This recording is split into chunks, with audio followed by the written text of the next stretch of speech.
விஜய் வந்து காவேரி கிட்ட, "நீ இல்லாம எவ்வளோ தவிச்சு போயிட்டேன்னு தெரியுமா? நீ வந்து வீட்ல இல்ல அப்படின்னோனே நான் ரொம்ப டென்ஷன் ஆயிட்டேன் காவேரி. என்னால ஒண்ணுமே பண்ண முடியல. எங்கெல்லாம் உன்ன தேடினேன் தெரியுமா?" அப்படி சொல்லிட்டு இருக்காரு. அத கேட்டு காவேரி ரொம்ப சந்தோஷப்படுறாங்க. "விஜய் நம்மள இவ்ளோ தேடியிருக்காரா?" அப்படின்னு சொல்லிட்டு. அடுத்து வந்து காவேரி சமைச்சு போடுறாங்க. விஜய் ரொம்ப நல்லா இருக்கு அப்படின்னு சொல்லிட்டு சாப்பிடுறாரு. அடுத்து வந்து விஜய் கிட்ட வந்து காவேரி சொல்றாங்க, "இங்க பாருங்க, இந்த ரூம் உங்களுக்கு மட்டும் தான் புரியுதா?" அப்படி சொல்லிட்டு போறாங்க. "என்னது எனக்கு மட்டுமா? நான் மட்டும் எப்படி தனியா இருக்கிறது?" அப்படி சொல்றாரு. என்ன நீங்க இப்படி சொல்றீங்க? போன வாட்டி கொடைக்கானல் வரும்போது என்ன ஆச்சு? தனி ரூம் தானே எனக்கு போட்டு குடுத்தீங்க. நீங்க ஒரு தனி ரூம் போட்டுக்கினீங்க. அந்த மாரி தான் இப்பவும். இங்க பிரச்சனையே கிடையாது. இங்க பாருங்க, இந்த ரூம்ல நீங்க தங்கிக்கிங்க. இன்னொரு ரூம் இருக்கு. அதுல நான் போய் தங்கிக்கிறேன்." அப்படின்னு சொல்றாங்க. "இல்ல நான் ஹால்ல பத்துப்பேன். எங்க வீடு தானே." அப்படின்னு சொல்றாங்க. உடனே வந்து, "அதெல்லாம் முடியாது காவேரி. நீ இங்க தான் படுக்கணும். புரியுதா?" "என்னங்க நீங்க இப்படி சொல்றீங்க? உங்களுக்கு பிடிக்காதுன்னு நெனச்சேன். இந்த ரூம் வந்து ரொம்ப சின்னதா இருக்குல்ல. உங்க வீட்லலாம் எவ்வளோ பெரிய ரூம் இருக்கும். அப்போ இந்த ரூம் உங்களுக்கு சின்னது தானே. இது உங்களுக்கே பத்தாதே." அப்படின்னு சொல்றாங்க. "அதெல்லாம் ஒண்ணும் கிடையாது. அதெல்லாம் அட்ஜஸ்ட் பண்ணி படுத்துக்கலாம். அதெல்லாம் ஒண்ணும் ப்ராப்ளம் இல்ல. இங்க பாரு, புது இடம். உங்க வீட்டுக்கு நான் வந்திருக்கேன். இந்த டைம்ல என்ன விட்டுட்டு தனியா போய் படுத்துப்பியா? அதெல்லாம் தெரியாது. இந்த ரூம்ல தான் நீ படுக்கணும். புரியுதா?" அப்படி சொல்றாரு. உடனே காவேரி வந்து, நிஜமாவே சொல்றீங்க? உண்மையாவே சொல்றீங்களா?" "உண்மையா தான் சொல்றேன். நிஜமா தான் சொல்றேன். வா." அப்படி சொன்னோனே, சரின்னு சொல்லிட்டு காவேரி வந்து, சரி ஓகே அப்படி சொல்லிட்டு படுக்க போறாங்க. அப்போ வந்து விஜய் சொல்றாரு, "காவேரி உண்மையிலேயே சொல்றேனே, இந்த வீடு ரொம்ப நல்லா இருக்கு. ரம்மியமா இருக்கு. ஆமாங்க, இது எங்க அப்பா வந்து ரொம்ப கஷ்டப்பட்டு இந்த வீட கட்டினாரு. உண்மையிலேயே சொல்றேனே, எங்க அப்பா இந்த வீட்ல எங்கேயுமே இருக்காருன்னு நான் ஞாபகமா இருக்கும். அதனால தான் இந்த வீட பார்க்கும்போதெல்லாம் எங்க அப்பா என் கூட இருக்க மாதிரியே இருக்குங்க." அப்படின்னு காவேரி வந்து அவங்க அப்பா பத்தி சொல்லிட்டு இருக்காங்க. "சரி, இந்த ரூம்ல யார் படுப்பா?" அப்படின்னோனே, "நாங்க வந்து எல்லாருமே வந்து படுத்துப்போம்.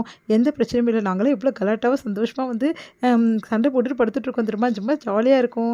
அக்கா தங்கச்சிங்கலாம் ஜாலியா இருப்போம்." அப்படி சொன்னோனே, "அப்படியா?" அப்படி சொல்லிட்டு எல்லாத்தையும் காவேரி வந்து வீட்ட பத்தி சொல்லிட்டு இருக்காங்க. விஜயும் அப்படியே கேட்டுட்டு இருக்காரு சந்தோஷமா. வந்து கங்கா வந்து பார்க்குறாங்க குமரன. ஃபோன் பேசி ரொம்ப டென்ஷனா வராரு. "என்ன ஆச்சுங்க?" அப்படின்னோனே, உடனே வந்து, "ஊருக்கு கிளம்பணும் கங்கா." அப்படி சொல்றாரு.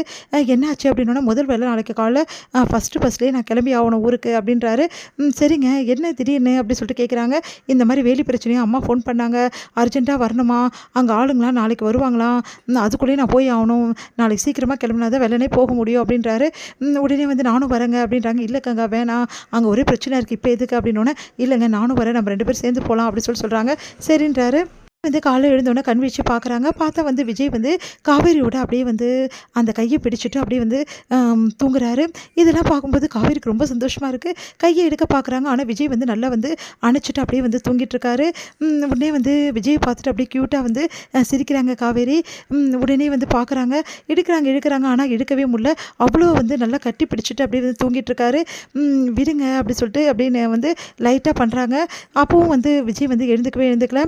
உடனே வந்து பார்த்துட்டு, "உண்மையிலேயே என் மேல இவ்வளோ அன்பு வச்சிருக்கீங்களா நீங்க? அப்புறம் ஏன் என்கிட்ட வந்து இப்படி நடந்துக்கிறீங்க? எனக்கு ஒண்ணுமே புரியல." அப்படி சொல்லிட்டு யோசிக்கிறாங்க. பார்த்தா விஜய் சொன்னது இந்த மாரி நீ இல்லாம இருக்க முடியாதுன்னு சொன்னது, இப்போ குழந்தை மாரி வந்து காவேரி வந்து இந்த தூக்கத்திலேயே வந்து அப்படியே அணைச்சு தூங்குறது எல்லாத்தையும் பார்த்து ரொம்ப ரொம்ப சந்தோஷப்படுறாங்க காவேரி. இந்த சந்தோஷம் நிலைக்குமா அப்படின்னு சொல்லிட்டு அப்படியே பார்த்துக்கிட்டே இருக்காங்க. உண்மையா விஜய் கையிலேருந்து தன்னோட கைய எடுக்குறாங்க காவேரி. அடுத்து வந்து பார்த்துட்டு அப்படியே விஜய் வந்து ரசிச்சுட்டு கிளம்புறாங்க. கங்காவும் வந்து சாரதா கிட்ட எல்லார்கிட்டயுமே இந்த மாரி வந்து ஊர்ல பிரச்சனை, அதனால போயே ஆகணும். அத்தை வந்து பிரச்சனை பண்ணிட்டு இருக்காங்க. அங்க வந்து வரணும்னு சொல்றாங்க அப்படின்னு சொன்னோனே, சரி ஓகே அப்படி சொல்லிட்டு கிளம்புங்க அப்படி சொல்லிட்டு 2 பேரையும் அனுப்புறாங்க. அப்புறம் கங்காவும் வந்து இங்க வராங்க கொடைக்கானலுக்கு. அங்க வந்தோனே அவங்க அம்மா வீட்ல வந்து போறாங்க. அவங்க அம்மாவும் வந்து நெறைய பேர் கிட்ட சண்டை போட்டுட்டு இருக்காங்க. அத பார்த்து அதிர்ச்சி அடைகிறாரு குமரன். "என்னாச்சும்மா?" அப்படின்னு சொல்லிட்டு கேட்குறாரு. "உங்க அம்மா தாங்க தேவையில்லாம சண்டை போடுறாங்கன்னு" அவங்க சொல்றாங்க.